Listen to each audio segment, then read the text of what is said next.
Okay, this is a video for quality control or quality assurances in CHIFI. If you were here yesterday, you think you've seen this video already. That video is gone. That's a whole nother story. Last night, after the video had been posted, there was a phenomenon that I'd not seen before, a different kind of social swarming where a bunch of people created YouTube accounts specifically to comment under the video. And I noticed that, and I was surprised, not amused, but I really wasn't upset about it. I just thought that's a lot of effort to go through to put yourself and make yourself known. And I made it known to the commenters by pinning at something to pay attention and to go take a look at when the account was started, because I'd just never seen anything like that. So that went on, and then I got up this morning and the video was under review, and I was given the option to do a couple things, and I just decided to walk away and redo the video. So I'm redoing the video. A message to the people that partook in that swarm yesterday: this is the platform that took away thumbs down. They're very much in tune and in touch with the mental stress that goes on for influencers and creators, and in that sense they're pretty good, and they can see what's going on, and first try is the best shot, and you didn't get it, and that they'll see it coming next time. They got my back, so to speak, so long as it's within the rules and I'm staying within them, which I'm going to make sure I do today. I was always actually, but I'll definitely be in today. It won't work. So you can sit back and enjoy this part 2 or not, but I'm going to do the same message. I'm going to do it in a little bit different order. The first thing I'm going to talk about, let's consider this to be Chapter 1. Chapter 1 is leverage. Leverage is all yours. And I talked about this yesterday because in the hobby it seems like companies and sellers seem to act and behave in a way, please take a video, please do this, please do that, please do this, please do that. You wouldn't be having to do those things if they had delivered the product as promised. And they don't take videos of putting your items into boxes and assuring that, we have this video of your item and it looks like it went fine and here it is being put in the mail. They don't do that, but they ask you to do that. It's kind of ridiculous. And it makes it seem like they've got leverage. Just a reminder and refresher to you that you're this guy and you're sitting on the money, and all these companies making stuff want your money. They're fighting each other using influencers and others to get that money from you, to convince you that you need something that you definitely don't need, but they might convince you that you want it through people like myself or others, and then you impulse buy and you buy something you definitely don't need it. So the leverage is all yours, actually, if you exercise it and you don't spend your money places that don't respect your patronage, that when you spend it there you don't feel like you're being valued at all because they're not taking care of you in a way that you think you should be taken care of. You can just not spend there anymore, and you've just exercised all your leverage, and that is all of the leverage because they've got none. So the next time you see some just ridiculous request or something, make a note of it and then just kind of move on. Why would you continue to do something that's going to yield the same negative results? That's the definition of stuff. I won't even bring it up. So the leverage is yours. Exercise it. If things don't change on the other side, then change it on your side and don't spend the money where it doesn't need to be. This is part A of A through Z, as I mentioned last night, and it's the only part that is your job, and that is to pay the cash. And companies and sellers and everybody, that is step 1, or A, is always smooth, isn't it? There's never a problem with getting your money. That's always very smooth, and they'll make sure that goes smooth. And then it's B through Z. The package is all right. The contents within are as advertised. It's shipped where it's supposed to be. It's shipped in a manner as described and paid for if you paid for express, etc. I'm talking about all sellers. If you think that one seller is better than the other, you're stopping. I can tell you stories, and if you want to, and you got comments below and you commented yesterday, if you could take the time to comment again, I'd appreciate it, because there were stories related to, if you bash on a company, I'm fine. And I might have to approve it because I got foul language filters on this channel. If you bash on an individual, I won't allow that. If you ever bash on an influencer, everybody knows I don't even allow that on this channel. You don't see anybody bashing on another influencer in my world. I don't want to see that in the morning. I don't care if you think that you're on one side or the other. I'm not going to partake in that. I don't comment usually in other earphone channel comment sections. I try not to. It's a distraction. And I definitely don't put up with people talking negative about other influencers. I've got my personal feelings about people, but this comment section is not for you to let your rage out. However, if you want to let your rage out about a company, light the flamethrower and flame away. But I might have to approve it, and not being specific with names, please, because we don't even need to go there. So step one goes very quickly. Now let's move to the confusion that is QC versus quality assurance. Quality assurance is actually what people keep talking about QC, like they got to do better in their checking. That's called quality assurance. Let me read this right here because it's a very good description. Quality assurance is the proactive approach of quality which focuses on preventing the defects at the process level. That everything that they do on their end till it gets sent out to you is done well, and it is done in a way that protects themselves and you by delivering the promised product. That is QA, not QC. After the item is received by you, then you open the box and you have a QC card, which is, I guess people have become programmed to look at that as QC. That's really a QA actually card. The QC is when you get it and you try it and it works out, and then the QC was good because you've confirmed that. It has to be done in that way because it's the end user that determines the satisfaction. And I changed this and I crossed that out a little bit and wrote correction because they don't have control when it's in your possession anymore. They can correct the issue though. Quality control is the reactive approach. So they're reacting to a problem. And that's the quality control. I call it quality correction because they were out of control and they no longer possess the item, so they don't really have any control except to get it back and to correct the issue that they had with QA. So QA and QC get mixed up a lot. QA is really what needs to improve in CHIFI. QC as well. It goes without saying that if QA is poor, QC will be as well, because there's a lack of effort and investment on their end to assure that you don't have a problem because their QA is not up to snuff. So their QC is, they're holding, those two things hold hands. If you don't have one, you don't have the other. And then we get to the next point, which becomes customer service, because when you get to this stage, it's how you handle the customers, how you take care of them. Are you saying, we're very sorry about your problem, please return it to us? There's got to be a better system for the customer service, because the commentary from buyers on Discords and on forums is just very bad. And it's justifiably so, because there's lots of examples of people getting products that are not, I mean, not even CHIFI, all the way up to stuff made in Germany and in England and the United States. This is a worldwide problem. I'm going to sway over to this for a second. I blocked all of this out. This is a person that had a problem with an item, and he commented on a public forum. In my opinion, the public forum is where you want to do this stuff, because it shows other people, one, that there might be an issue, and two, that the company that is taking care of it does it properly. But what happened here is what typically happens on a forum.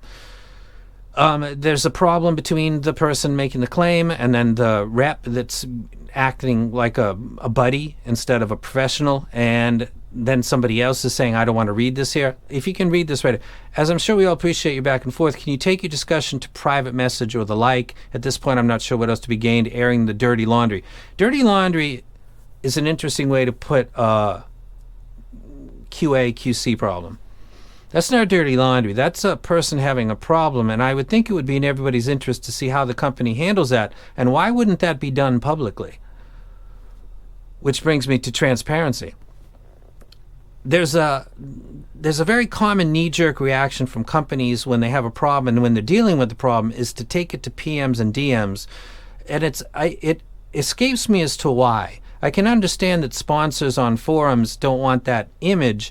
However, when they're promoting links and build-ups to new items, they're totally fine with that being public. When people are commenting about how awesome the thing is because they were sent it for free by the company and they're the point of the spear of promotion, nobody ever has a problem with that. Nobody ever asks for that to go into DMs in private. That's not raining on anybody's parade. But somebody having a legit issue who paid cash for the item, their gripe and their problem, they should take that elsewhere. That's a phenomenon I've seen for years, and it's always puzzled me that the community doesn't get back together and say, wait a second, I want to see how this is handled. There's nothing. Person A paid the money, and this company has to fix it. I'd like to see how they fix it in case I'm ever person A. Does that make any sense to you? I'm really not sure how we've gotten to this place and accepted. Like QC is a meaning that it doesn't really have, that problems are taken to DMs. Why is that the case? Reminder, please comment below with your horror stories because they'll be in future videos. I recently approached a company or a group of people and I said, I want to start my own brand. And I want to do that because of what I'm talking about today, because of the lack of controls and because certain people, the hobby as a whole, sees it as being not a priority. Let's go way out there and talk about how the airline industry implements things, and it's based on, back in the 70s, 80s, and 90s, it was like literally body counts. It would need to reach a certain level for airlines to agree together to upgrade stuff that was recommended by the FAA, not because they wanted to, not because it was a good thing, it was because it was profitable to go that way and maybe not profitable to go the other way. So change is slow and it needs clear reason. I'm not convinced that this hobby is really ever going to change, so I could make my own brand and change it myself. I can talk, let's say for example the Olina. If it were under HBB audio, I would talk with them and say, so $99, right? Are we agreeing on that? Okay, agreed. Now, what if I said I wanted to have every set hand checked to make sure that the caps were clean, and they weren't scuffed, and that the filters would line up correctly, and things like that? How much more would I need to charge per unit for you to exercise and invoke that? $10? You know, if you sell 1,000 of those, that's $100, and that's $100,000 at 100 per pop, or $100,100. And how much does QC cost me? Because I'll pay it, and then I can sell it to my very loyal viewers who are reaching the end of their ropes with some of the people that I deal with. If I could say to them, listen, I'm doing my own thing, and part of it is specifically related to you getting what I'm saying that you're going to get with no variation, and also something in place that is better than what is in place now is related and done by HBB audio if you have a problem. But you're going to have to pay $10 extra for something that was going to be $99 and it's going to be $110 now. But that's because it's going to make sure that you get the item that I'm describing to you right now with no variation. The caps will look, besides their unique style, of the same quality. Everything will be exactly as I say it is, and you're paying for that assurance, and it's calculated in, and it was part of the negotiation. And they said to me, we're gonna talk with our team and think about that. And I thought, this is pretty much what I'm talking about right now. If I was a business person and I would look at this as an angle. You're looking at a group of people that are in the sphere of an influencer that are growing tired, not of the influencer, but of the people behind the items that he's recommending. How would you stop the bleeding? Well, come up with ideas like this by yourself, but you didn't, so I did. And then you get on it because it's to your profit, and the calculation of how much more something needs to go, that could all be built in. And then you start to build your unique angle about how everything's hand-checked, like the Thea Audio Tribirds are hand-checked. You don't need to pay $500, $600, $700 to do that stuff. But how much does it cost to calculate that in to the overall price? My viewers will pay that within a reasonable amount.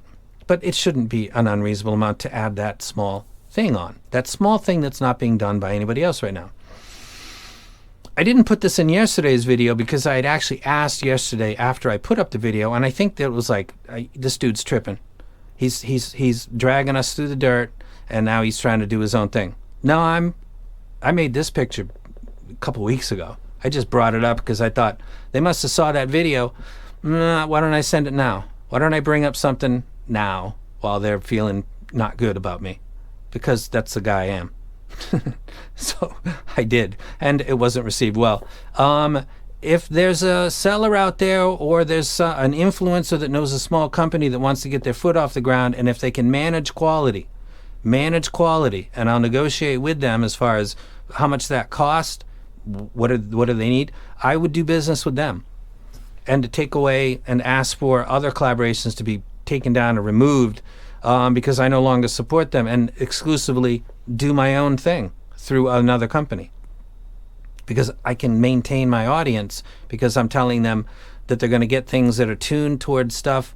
Not everything's going to sound the same. By the way, the graphing and the people looking at graphs and determining that something's got 1 dB at this, and then they write it off, or they parrot what other people are saying, I've got really bored of that. I'm not going to tune stuff that is the same. And I'm going to do that intentionally, because I want certain people to have couples. If someone's got the Melee and the Olina, they got two very different sets. One is design, and there are a lot of people with both of them. They're not redundant at all, and I wouldn't want to release two sets that are it's one or the other. It's one and the other, because they're not doing the same thing. They've got their own strengths and weaknesses. I think I'm a better businessman than most of the people that are in this business. To put it frankly, I'm sure that I am. I know what's going on. I know the problems, and I can handle it better than they are. I can make profit. I've been doing that for a long time. So this is quality control. This is part 1. I'll be doing other videos. I'm going to keep doing audio reviews, obviously, because it's not a good channel. I love music, and I love talking about why I like gear using music. I think this is fun. I got no problem with this. I'm going to keep doing it. I got to buy most of my stuff, but I'm totally cool with that. I don't use YouTube as it's not my job. I don't derive income from you guys in any kind of a way that supports anything except goes piped and directed towards animal rescue organizations like Patreon money always has, which is the freedom that I have by already having made my money and having investment properties in Hawaii that make me money. And I was wise, and it's to my benefit now that I could actually, if someone said, if you pay $30,000, we could set this up for you, I could do that. Not a problem. I'm not asking for hands out. I want to put my foot in the door, and it would be a benefit to somebody who's smart and can think long term. So I'll let you guys go, and please, people are going to watch this video next month, next year. Leave your comments about companies so that they exercise their leverage, and remind them that they have the leverage. They have all the leverage. It's all theirs. And if companies don't want to take care of their QA and improve it, and the QC, which actually stands for quality correction, actually, if one of them is not good, both of them won't be good. And if that repeatedly happens, and you're treated like a thief, or you're treated like a person that's begging when actually you paid exact listed price for an item and you didn't get what you were promised, take your money elsewhere. Why would you want to put up with that again? I wouldn't. I don't. So be smarter. Exert your authority more. And something I'm going to talk about later is review sites. And that Amazon is probably the most reliable when it comes to this hobby in particular, because the ones that are hosted by sellers are occupied a lot of times by people that are fans and sycophants, and or people that are intentionally doing things to bother to the benefit of another seller. And that's a phenomenon that's happened in another country, and a story that I'll talk about because nobody's talked about it publicly. And it involves two companies that you know well. One intentionally sending a swarm after the other in a foreign land, all over social media, to leave inauthentic reviews of items that they possibly didn't even have to damage the reputation of another company. That stuff goes on. There's lots of stuff, and that's why the image was the tip of the iceberg. It wasn't about what's at the tip. It's what is below. That's the whole symbol of tip of the iceberg in the picture. If they'd gotten that, they wouldn't have swarmed me last night. But they did. That's it, and I'm out. I hope you enjoyed this because I like just kind of chatting a little bit sometimes. Next video will be a review using music of a set of earphones. I promise. And I'm out.